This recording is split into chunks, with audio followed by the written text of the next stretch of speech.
ओम नमः शिवाय। जय श्री महाकाल। तो माता पार्वती जी और भगवान भोलेनाथ की कृपा से आपकी सारी कामना पूर्ण हो और जो भी धन से जुड़ी समस्या आ रही है, कर्ज से जुड़ी समस्या आ रही है, वो भी खत्म हो जाए, ऐसी हम कामना करते हैं।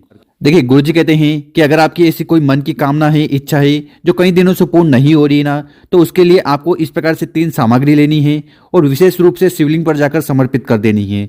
इस उपाय को करने के बाद आपकी हर प्रकार की इच्छा कामना पूर्ण होने लगेगी। अब वो कामना चाहे धन संपदा को लेकर हो, व्यापार में नौकरी में उन्नति को लेकर हो, या आपके कार्य को संपूर्ण करने के लिए हो। तो इस उपाय को कैसे करना है वो बताएंगे। उसके पहले इस वीडियो को लाइक कर दें, चैनल पर नए हो सब्सक्राइब जरूर करिएगा। देखिए, इस वाले उपाय में आपको क्या क्या सामग्री की जरूरत है वो देखते जाना और समझते जाना। तो सबसे पहले आपको लेना है इस प्रकार से एक बेलपत्र, और जो बेलपत्र लो ना वो कहीं से खंडित नहीं होना चाहिए। इसके बाद जो अगली सामग्री है वो है समीपत्र। तो आपको इस प्रकार से एक समीपत्र लेना है, और जो समीपत्र लो वो पूरा इस प्रकार से एक समीपत्र लेना है। इसके बाद जो अगली सामग्री है वो है गुड़। तो इस प्रकार से आपको एक गुड़ का टुकड़ा ले लेना है। इसके बाद जो अगली सामग्री है वो है मूंग। तो इस प्रकार से आपको मात्र एक हरा मूंग लेना है, और जो हरा मूंग लो ना वो इस प्रकार से आका होना चाहिए, मतलब कि वो कहीं से खंडित नहीं होना चाहिए। और जो अगली सामग्री है वो है तांबे का लोटा। तो इस प्रकार से आपको तांबे का लोटा लेकर उसमें जल भर लेना है, और जल भरने के बाद जो भी आगे हमने सामग्री बताई है, चाहे वो बेलपत्र हो, मूंग हो, गुड़ हो या समीपत्र हो, तो इन सभी सामग्री को आपको अपने घर से ही इस जल के लोटे में डाल देना है। और इस प्रकार से आपको एक जल का लोटा तैयार कर लेना, और इस जल के लोटे को लेकर आपको पहुंच जाना है शिव मंदिर। कब जाना है? विशेषकर इस उपाय को आपको सुबह या शाम को करना है, पर इस उपाय को अगर प्रदोष काल में करते हो तो आपको ज्यादा लाभ देखने को मिलेगा।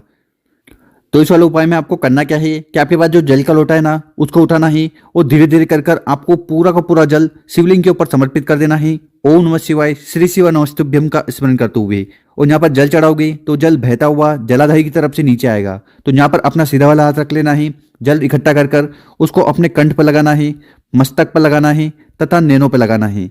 इस उपाय करने से आपके जीवन में हर प्रकार की समस्या खत्म होगी और कामना पूर्ण होगी। तो इस प्रकार से आपको ये उपाय कर लेना है। इसके बाद शिवलिंग के पास बैठ जाना है, और विशेषकर आपको भगवान भोलेनाथ से प्रार्थना करना है कि हे भोलेनाथ, हे त्रिकालदर्शी, हमारे जीवन में जो भी दुख है, समस्या है, इन्हें खत्म करें। और साथ ही साथ आपकी जो भी कामना है, इच्छा है, उसके लिए प्रार्थना कर लेना। अब वो कामना चाहे व्यापार को लेकर हो, नौकरी को लेकर हो, विवाह को लेकर हो या धन प्राप्ति को लेकर हो, हर प्रकार की कामना पूर्ण होती है इनमें, और जीवन में आ रही हर प्रकार की समस्या खत्म होती है। तो गुरु जी ने कहा है कि भगवान भोलेनाथ को प्रसन्न करने के लिए आपको इस प्रकार से ये पहला वाला उपाय जरूर कर लेना है। अब जानते हैं गुरु जी द्वारा बताया गया दूसरा उपाय। देखिए, ये उपाय आप करते हो ना तो इससे माता पार्वती जी बहुत ज्यादा प्रसन्न होती है, और आपके जीवन में आ रही हर प्रकार की समस्या को खत्म करती है, और जो भी मन की इच्छा है, कामना है, उन्हें भी पूर्ण करती है। तो इस वाले उपाय में क्या क्या सामग्री की जरूरत है? तो आपको इस प्रकार से दीपक लेने हैं। कौन से दीपक लेने हैं? देखिए, यहाँ पर आपको लेना है मिट्टी के 2 दीपक, और इन मिट्टी के 2 दीपक में आपको लेना है बत्ती। ठीक है, तो गोल बत्ती आपको 2 लेनी है। इसके बाद जो अगली सामग्री है वो है बेलपत्र। तो इस प्रकार से आपको मात्र एक बेलपत्र लेना है, और जो बेलपत्र लो ना वो कहीं से खंडित नहीं होना चाहिए, इस बात का आपको विशेष ध्यान देना है।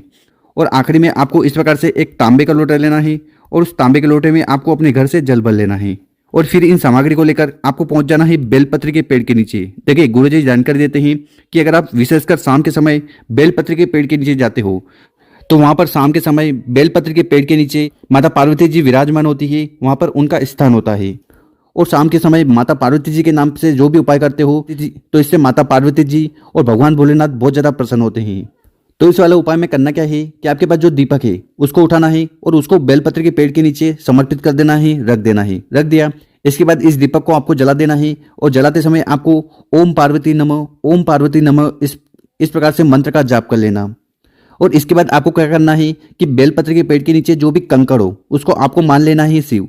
तो शिव का रूप मानकर आपके पास जो एक बेलपत्र है ना उसको उठाना है, और ठीक उस कंकड़ के ऊपर उस बेलपत्र को समर्पित कर देना है। ओम नमः शिवाय श्री शिवा नमस्तुभ्यम का स्मरण करते हुए, और इसके बाद आपके पास जो एक जल का लोटा है ना उसको उठाना है, और ठीक उस बेलपत्र पर, ठीक उस कंकड़ पर आपको समर्पित कर देना है। ओम नमः शिवाय श्री शिवा नमस्तुभ्यम का स्मरण करते हुए बस इतना सा उपाय करना है।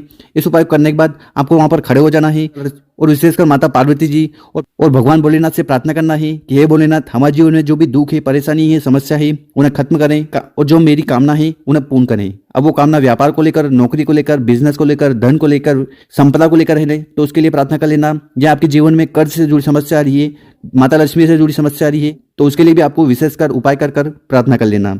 तो इस प्रकार से आपको एक दीपक वाला उपाय बेलपत्र के पेड़ के नीचे करना है। और ये जो दूसरा दिया है ना, इसको आपको जलाना है अपने घर पर। तो घर पर कहाँ?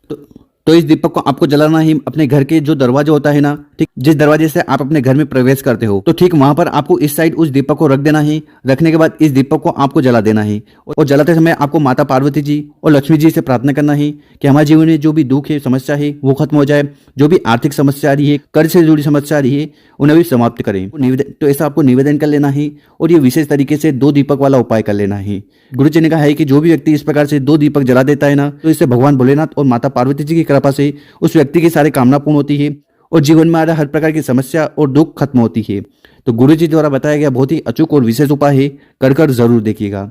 और अगर आपको वीडियो 1% भी अच्छी लगी हो ना, तो कम से कम 5 लोगों के साथ जरूर शेयर करें। ओम नमः शिवाय।